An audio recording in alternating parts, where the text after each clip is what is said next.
Bacana. São 18 horas e 8 minutos e agora vamos conversar com o professor do Departamento de Economia da Universidade de Brasília, José Luiz Oreiro. Tudo bom, professor? Como vai? Boa noite. Boa noite, meus caros. Estou muito bem, graças a Deus. Professor, temos bastante coisa para falar sobre economia, hein? Alguns dados Ok. consolidados, um pouco do que foi 2025, mas também o do que nos espera.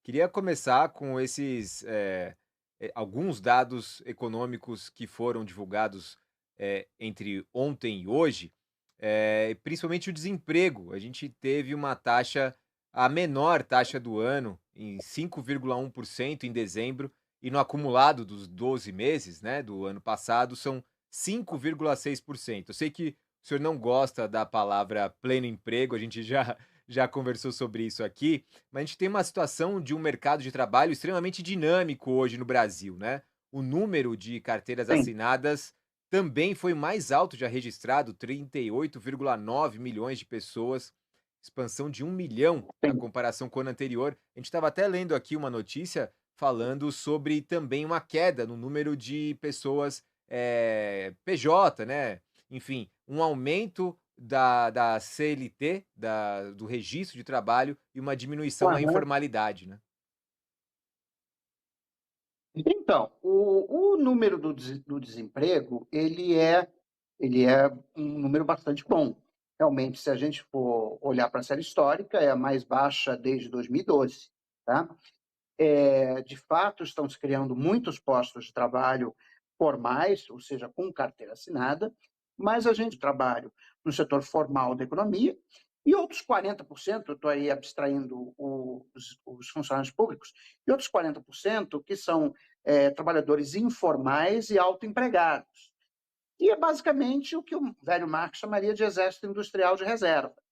Então, é uma boa notícia que nós estamos numa trajetória de aumento do emprego formal, com carteira assinada, porque esse emprego, em geral, é um emprego que tem os maiores salários, há uma diferença de pelo menos 30% entre os salários dos trabalhadores formais e dos trabalhadores informais.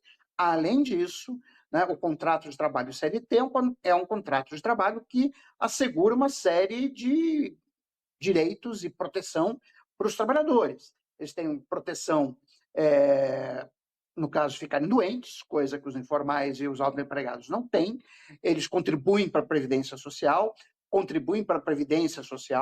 né? Então, são contratos de trabalho, são formas de trabalho melhores, né? Tanto do ponto de vista de remuneração como de segurança para o trabalhador. Mas ainda subsiste no Brasil quase 40% da força de trabalho que está com trabalho informal ou autoempregado.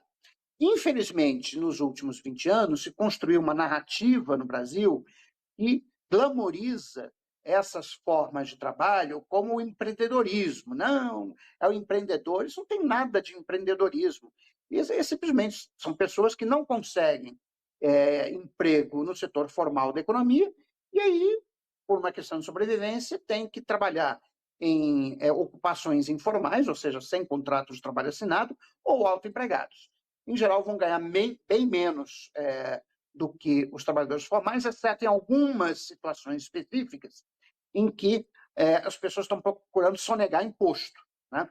Mas, em geral, as ocupações do trabalho nos postos informais e autoempregados são piores do que as do mercado formal. Então, só para fechar esse ponto, é uma ótima notícia que nós tenhamos esse nível de desemprego, mas quando a gente olha de uma maneira mais desagregada, os dados que estão por trás dessa taxa de desemprego, a gente vê que ainda há muito que se fazer no que diz respeito à qualidade do emprego no Brasil.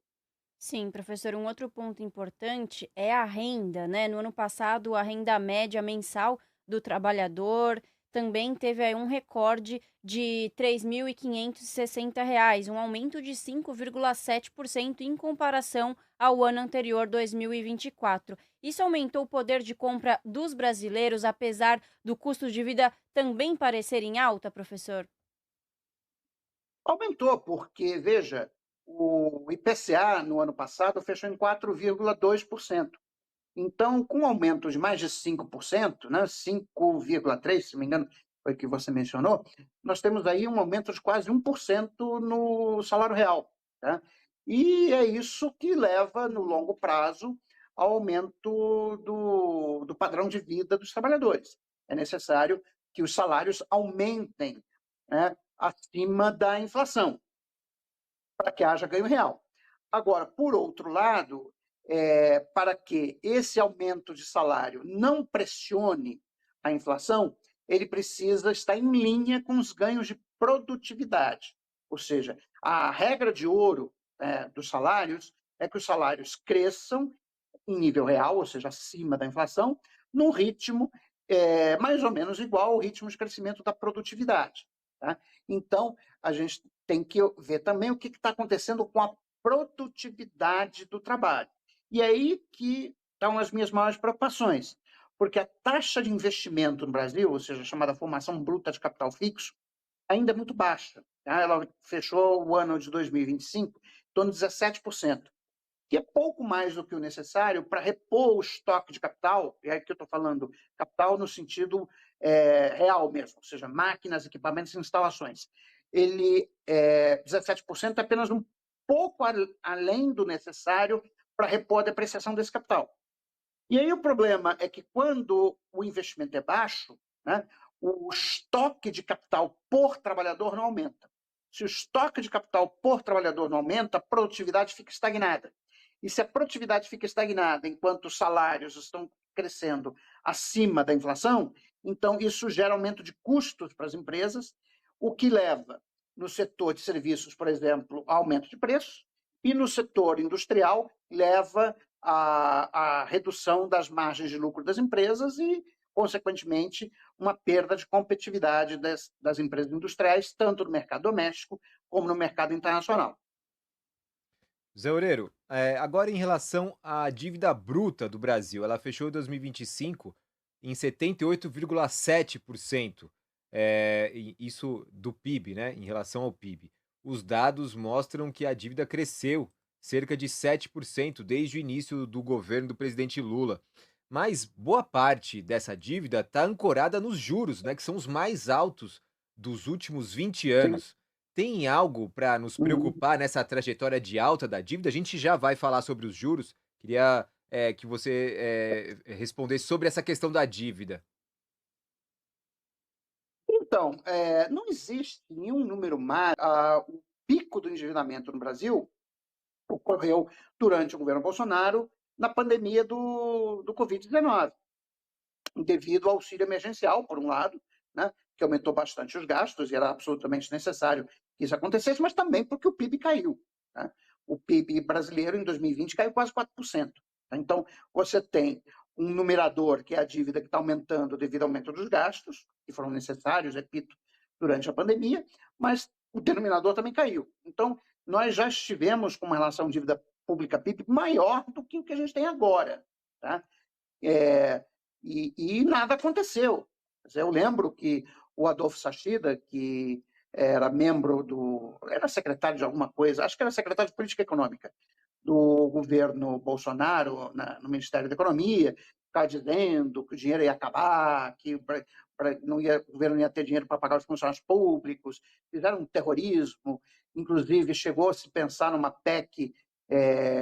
uma PEC emergencial, que era para cortar os salários dos funcionários públicos em 25%. Enfim, nada disso aconteceu. Quer dizer, o governo continuou se refinanciando normalmente, né? Apesar de, se a gente olhar para o ponto de vista do resultado primário, né, juros caiu a nominal para 2%. Tá? Então, não há nada de. Não existe um número mágico a partir do qual a gente deve se preocupar. Agora, isso não quer dizer, tá, que o governo também possa deixar a relação dívida pública-PIB aumentar indefinidamente. Quer dizer, é necessário sinalizar que, em algum momento, tá, a relação dívida pública-PIB vai se estabilizar. Vai se estabilizar em quanto? 80%, 85% do PIB, 90% do PIB? Isso, o número em si não é importante. Tá? O mais importante é você sinalizar a sustentabilidade de longo prazo do financiamento público. Ou seja, é importante sinalizar que, em algum momento, a dívida, como proporção do PIB, vai parar de crescer. Isso é mais importante que o número em si.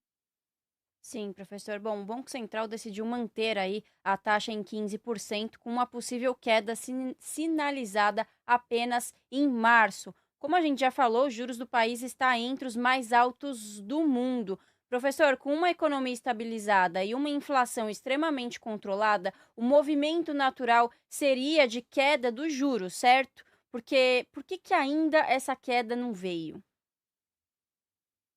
Bom, esse é um tema importante, né? É, e eu tenho algumas explicações para ele. Quer dizer, primeiro, a formatação do regime de metas de inflação no Brasil. Quer dizer, o Banco Central do Brasil, desde 1999, ele tem um mandato, que é o mandato dado pelo Conselho Monetário Nacional, que é de perseguir uma meta de inflação. Bom, essa meta não é feita pelo Banco Central, é feita pelo Conselho Monetário Nacional, que é composto pelo ministro da Fazenda, que o preside, o ministro, no caso agora a ministra do Planejamento, e o presidente do Banco Central. Tá? Bom, quando o governo Lula inicia, em 2023, a meta de inflação herdada do governo Bolsonaro era de 3,25% ao ano, tá? Com um intervalo de variação de 1,5%. Então, isso significa que a inflação poderia alcançar, no máximo, 4,75% ao ano. Bom, na gestão do Fernando Haddad como ministro da Fazenda, ele decidiu, por conta própria, né, e o Conselho Monetário Nacional ratificou, uma redução da meta de inflação de 3,25% para 3% ao ano. Né? Isso significa que o teto da banda diminuiu de 4,75% para 4,5%, o que já aumenta a pressão para o Banco Central, no sentido de que a inflação máxima que ele pode tolerar agora é 4,5%. Mas, além disso, e eu acho que foi o grande erro do ministro Haddad, né, foi mudar a sistemática de apuração da meta de inflação. Até 31 de dezembro de 2024, o sistema de metas de inflação brasileiro era anual, ou seja, você ia checar no final do ano e a inflação estava na meta definida pelo Conselho Monetário Nacional. O que acontece a partir do 1º de janeiro de 2025? Existe a implantação do que o Haddad chamou de meta de inflação contínua. Ou seja, ao invés de você apurar a inflação no final de cada ano, o Banco Central passaria a ter que manter a inflação no acumulado em 12 meses, mês a mês, dentro do intervalo de variação do regime de metas de inflação. Ou seja, ao longo de todo o ano de 2025, a inflação máxima no acumulado em 12 meses seria de 4,5% ao ano. Tá? Sendo que, se o Banco Central, se a inflação no acumulado em 12 meses ficar acima do teto por mais de 6 meses consecutivos, ficaria caracterizado o descumprimento do regime de meta de inflação. Ora, quando você olha para a inflação ao longo do ano de 2025, você observa o seguinte, que de janeiro a abril de 2025, a inflação foi subindo, ela chegou até 5,5% no acumulado em 12 meses. A inflação só vai ficar dentro do intervalo de variação do regime de metas de inflação em novembro do ano passado. Então, veja, o Gabriel Galípolo, que é o presidente do Banco Central, ele disse em várias de suas entrevistas que ele estava simplesmente cumprindo o mandato que o Banco Central recebeu. Que é, primeiro, manter a inflação dentro do intervalo de variação, ele só conseguiu fazer isso em novembro, e mais, ele disse também, na minha interpretação, aí a interpretação de Galípolo, não a minha interpretação, o mandato do Banco Central é entregar uma inflação próximo a 3% no acumulado em 12 meses. Então, veja, o que tem que mudar é o regime de meta de inflação no Brasil. Ele, que já era, antes dessas mudanças, muito rígido, ficou mais rígido ainda. E essa rigidez, ela faz com que seja muito difícil para o Banco Central, mesmo que você tenha um Banco Central, vamos dizer assim, com boa vontade para reduzir os juros, o que não me parece ser o caso, tá? Mas mesmo que você tenha um Banco Central com boa vontade para reduzir os juros, ele fica impedido pelo mandato que ele recebeu. Afinal de contas, o Banco Central é simplesmente um instrumento da sociedade, né, para cumprir aquilo que a sociedade ordena para ele. E o que é que a sociedade brasileira ordena? Está ordenando que ele persiga uma meta de inflação de 3%, né, e que ele não pode permitir que a inflação no acumulado em 12 meses fique acima do teto do regime de metas por mais de 6 meses consecutivos, porque senão ele está descumprindo o regime de metas de inflação. Então, nesse cenário, o Banco Central tem, em princípio, justificativa para manter a sua política de juros, a não ser que a gente mude o regime de metas de inflação. Mas aí é uma decisão do governo, não do Banco Central. Enquanto isso, a gente fica pagando essa conta, infelizmente. Oreiro, já chegando no final do programa, queria lhe fazer uma pergunta mais geral aqui sobre esses dados econômicos do Brasil. A gente voltou, né, a minha impressão, a ser um local com um dos maiores fluxos de capitais do mundo nos últimos meses aí. Tanto, talvez, por conta dos nossos juros, que são altíssimos, ou seja, quem tem dinheiro quer botar aqui porque sabe que vai render alguma coisa, também pela previsibilidade da nossa economia, inclusive em um ano eleitoral, né? Em geral, esse ano eleitoral assusta esse tal investidor, enfim, mas não é o que parece nesse momento. Queria que você nos explicasse aqui rapidamente o que está por trás desses recordes diários que a Bolsa Brasileira tem batido e também essa queda expressiva do dólar. Então, a queda do dólar é um fenômeno mundial. Tá? O Brasil está se beneficiando bastante disso, mas em janeiro de 2026, as moedas de diversos países se valorizaram frente ao dólar, por uma razão muito simples. Os Estados Unidos virou o leproso do mundo. Quer dizer, com um governo absolutamente errático, imprevisível, né, que é o governo Donald Trump, então, o que está acontecendo é que os investidores estão procurando aplicações que, aos seus olhos, são menos arriscadas ou mais rentáveis do que nos Estados Unidos.